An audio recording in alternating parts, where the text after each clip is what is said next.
Over in Hong Kong, the standoff between protesters and police continue. While this is happening, the High Court ruled the government's recent law banning masks of demonstrators is unconstitutional. Bo-kyoung has the latest.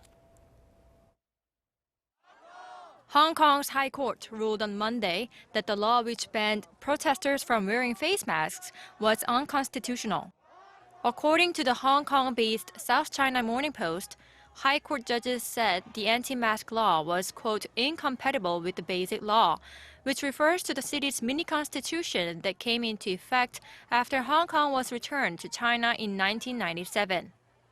The law prohibiting protesters from covering their faces went into effect on October 5th and gave police the power to remove the masks that protesters were wearing. The ruling came out as 25 lawmakers had challenged the law, arguing this emergency law gives Hong Kong's executive unrestricted power to bypass parliament. Meanwhile, at Hong Kong Polytechnic University, currently occupied by protesters, police are trying to enter the campus and drag out the remaining students. Overnight, the university looked more like a battlefield than a school, as police fired tear gas and water cannons.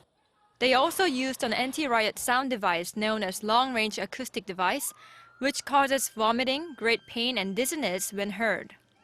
Against this, protesters set a police vehicle on fire and shot arrows from the barricaded university, with one arrow lodging in one officer's leg. Although I needed to prepare for the exams, when I saw the unfairness of society, I felt I needed to stand up, because I'm not just a Hong Kong student, I'm more of a Hong Kong citizen.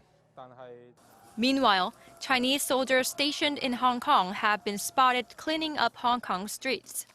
The presence of the mainland's People's Liberation Army has prompted concerns that Beijing may exert its force on Hong Kong sooner rather than later.